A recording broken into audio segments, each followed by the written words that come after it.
Council Finance Committee will now come to order. Are there any members of the public wishing to speak on items not on today's agenda yet under the jurisdiction of this committee? Seeing none, I will close public comment and go to our first item. Mr. Samario, please tell us what we're here for today. Sure. Thank you, Mr. Chair, members of the committee. Bob Samario, I'm the Finance Director for the city.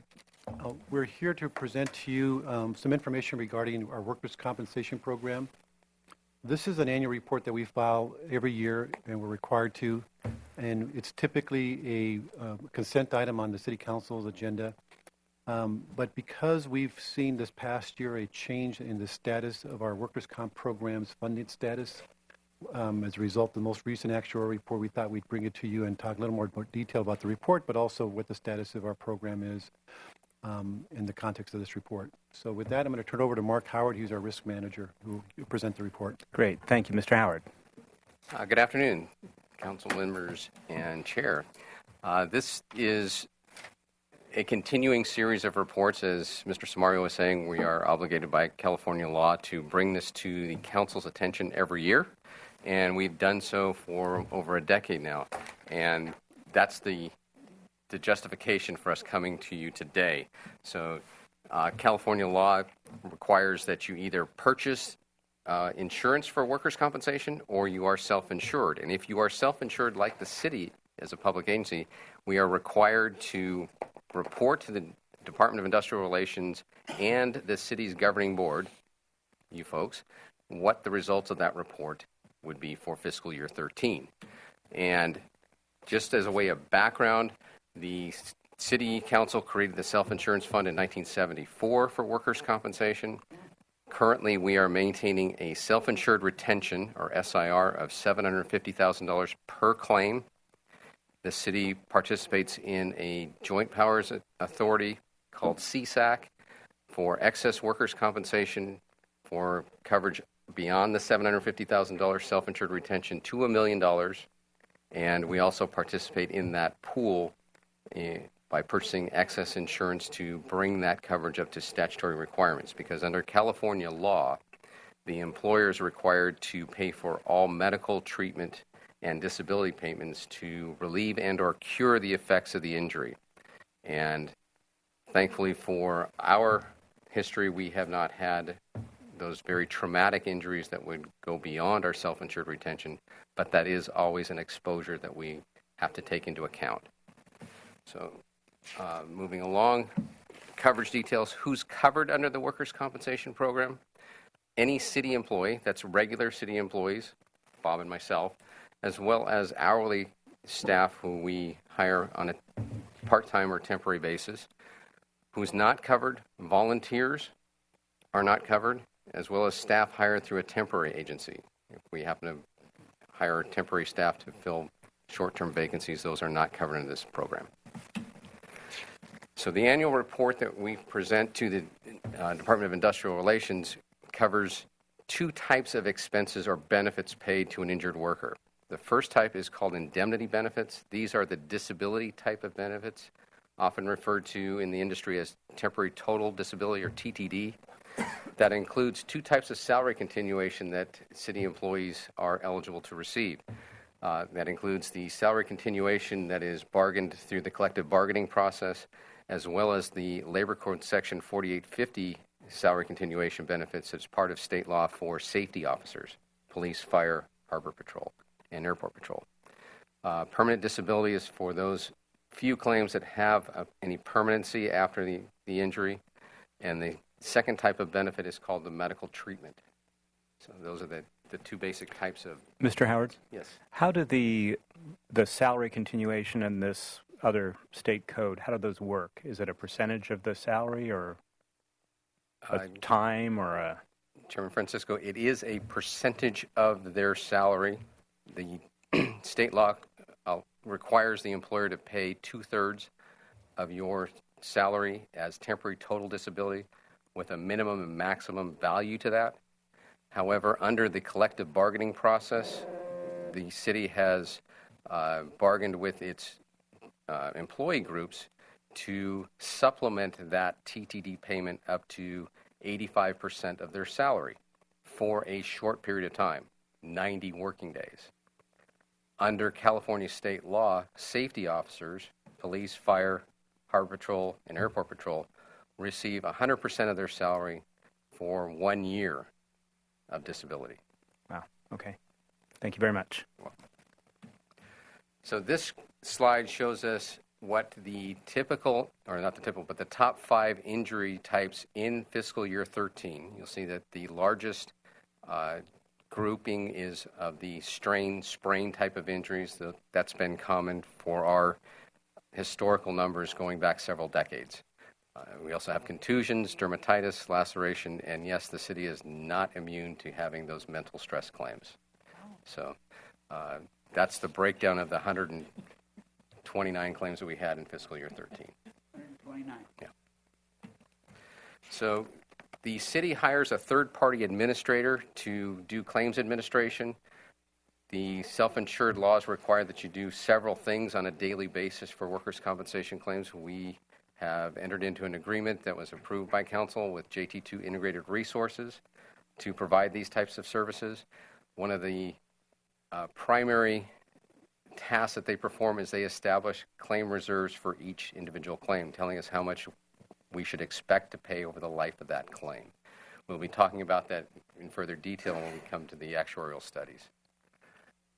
And this screen shows us our 10-year claim history from fiscal year 3 through fiscal year 12, showing 10 complete years of history. You'll see that the frequency of claims has been declining over the past decade, which is great news. We always believe that fewer claims should lead to fewer costs. Moving on to the next slide, we'll see that the claim severity, the amounts we are incurring for those claims, had been going down through fiscal year 08, and then you'll see 2 spikes, one in fiscal year 9 and one in fiscal year 11, that have led to a change in how the actuary views what we need to operate the self-insurance fund for workers' compensation. This chart shows how much we've been paying out the door each fiscal year in claim payments. As you can see, it's been going down, mirroring the trend line on the frequency of claims over the last 10 years. And the anomaly will still remain with fiscal year 9 and 11, as we'll see going forward. Mr. Howard, do we have this history going back further, like say 25 or 30 years? We have this history going back at least through 1991 in well-detailed data. We do have information going all the way back to 1974. It's not as detailed as it is for the last 20 years. I'll talk with you about that later offline. Thank you. Yes. So why are we here today?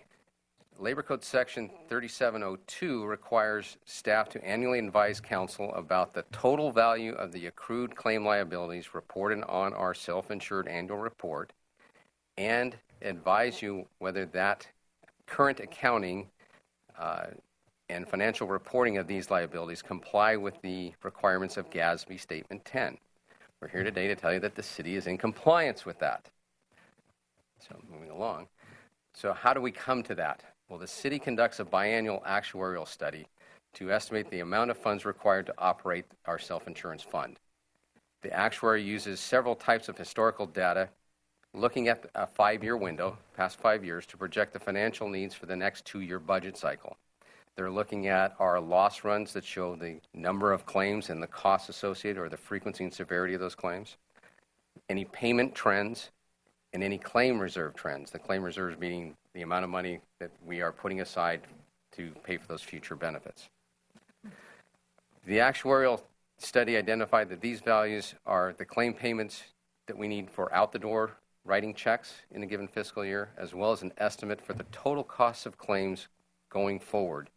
Those currently outstanding, the claims that have been reported to us, as well as those what we call the incurred but not reported, or IBNR exposure. So, for example, in IBNR exposure, we are at the mid-year almost of fiscal year 14. We'll still have incurred but not reported claims through the end of the fiscal year. We don't know about them yet, but we know they're coming. Okay. Those types of estimates. So the actuarial report, the most recent one, was completed in November of 2012, and it recommended increasing workers' compensation reserves by approximately $3 million.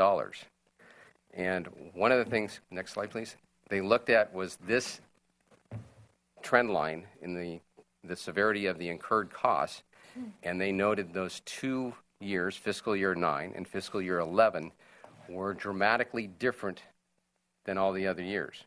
And while staff tried to convince the actuary that those were anomalies, the actuary said, yes, they could be an anomaly, or yes, they could be The new normal. the new norm.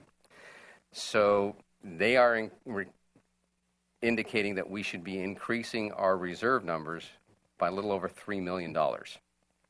And as this slide shows us, $3,026,705 is now underfunded in the Workers' Compensation Fund. These numbers are reflected in both the self-insurance fund internally as well as in our CAFR that you'll be seeing early in January. So what's our strategy to deal with the actuarial's indication that we need to increase reserves for this fund? Well, we looked at 3 different options here. We could potentially adjust the rates starting for fiscal year 15, do a mid-year adjustment. We could, second, wait and see the results of the next actuarial study, which will be completed late 2014, around November, and adjust rates if necessary for fiscal year 16. Or a third, we could just wait and see if this is truly an anomaly, 2 bad years, and are we going back to our stated trend line of decreasing costs.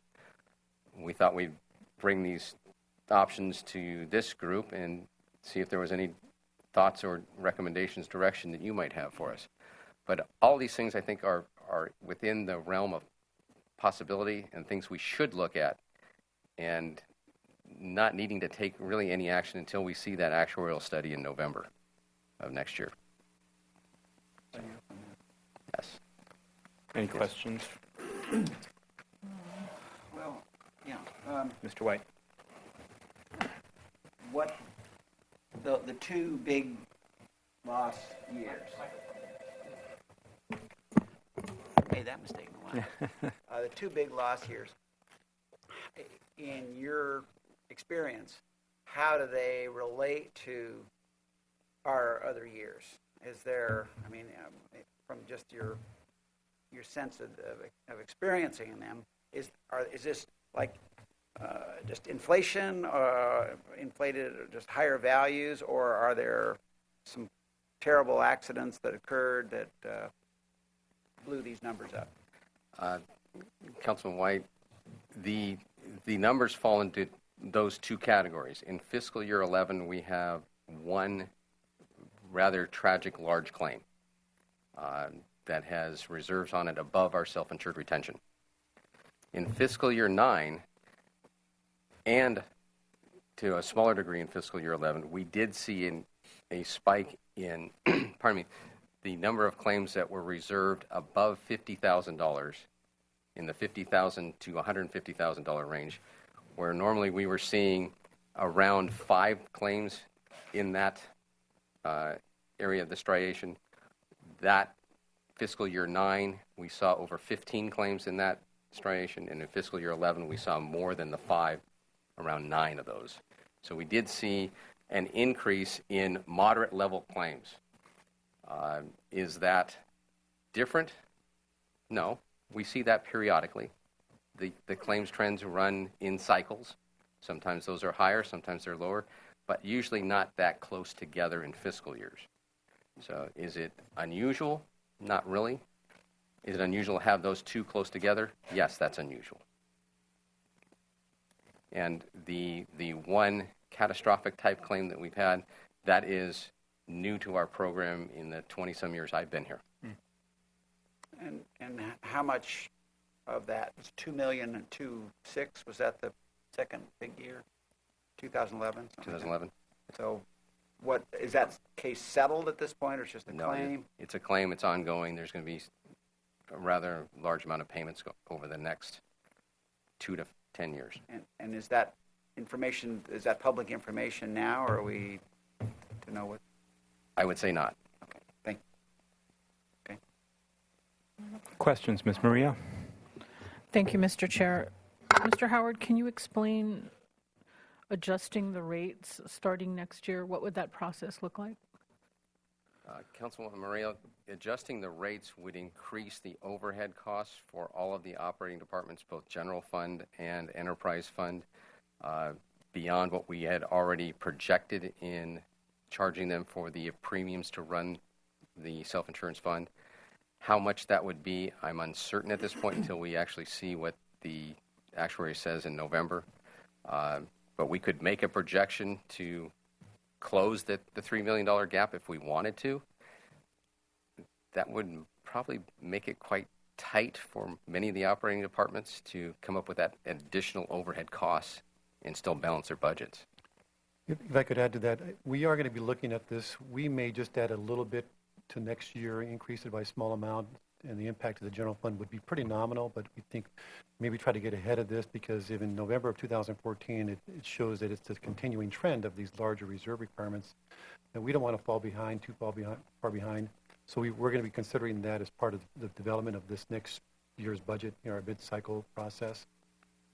So I'm sure we'll probably add a little bit, but we're not sure yet, and then wait till November to see what those numbers are. We're just hoping that this was an anomaly for us. If you look at the broader time frame of 10 years, it has been a general trend downwards. So we are hoping that these 2 years are really just unusual, that we're going to return back to our normal.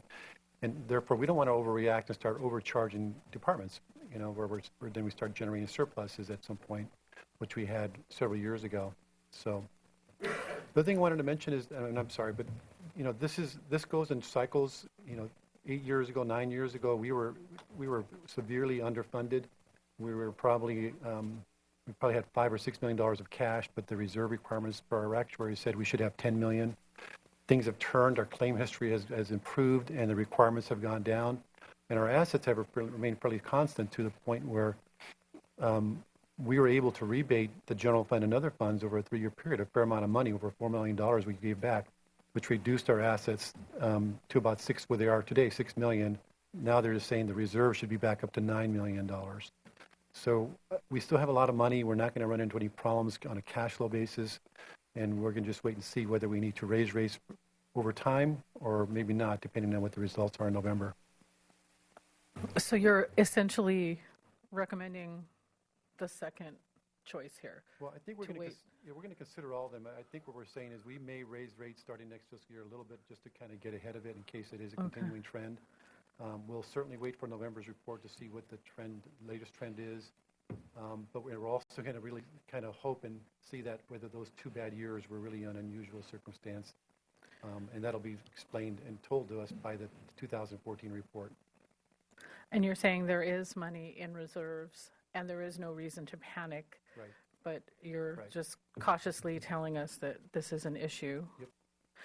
And I did ask Mr. Casey last week about the programs we have to reduce employees hurting themselves. And I guess for the public, I'd just like to put that out there that the city trains people in safety and, right. Part of the risk management division's functions includes operating the occupational safety and health program for the city. And that program does provide training throughout the calendar year on a variety of safety topics that are either mandated by Cal OSHA or mandated because we know that they create exposures to injuries, and we want to try and minimize those losses as much as we can. It's a very well-run program that encompasses all 13 departments from A to Z, and everybody gets to participate in training throughout the year. So, Mr. Chair, if you'll humor me a little bit. So when I saw the chart up there about strain, is that our employees who carry heavy things? I'm just trying to figure out where the most dangerous jobs we have at the city. Are they down at the sewage treatment plant? Are they driving? I guess it is an issue sometimes, right? So our last look into the injury statistics shows that the lifting, pushing, pulling are the most prevalent injury types for city employees. That would include back injuries, upper arm extremities, and knee and leg extremities. Those were the most prevalent. Over about 60% of all claims happened in those types of lifting, pushing, pulling. The others fall into the minor cuts, contusions. We do have the most injuries are reported by police, public works, and the fire department. They're the ones that do a lot of that heavy lifting, pushing and pulling of stuff. But we do see injuries from just about all the departments over a 5-year period of time. It appears that even, the administrative type of departments are having minor injuries. So it does happen all across the board. Thank you. Thank you. Okay. Any further questions from the committee? This is not an action item. This is informational. So, all right, gentlemen. It is on today's agenda for council, a consent calendar item. Right. Okay. Thank you very much. Thank you. Meeting adjourned.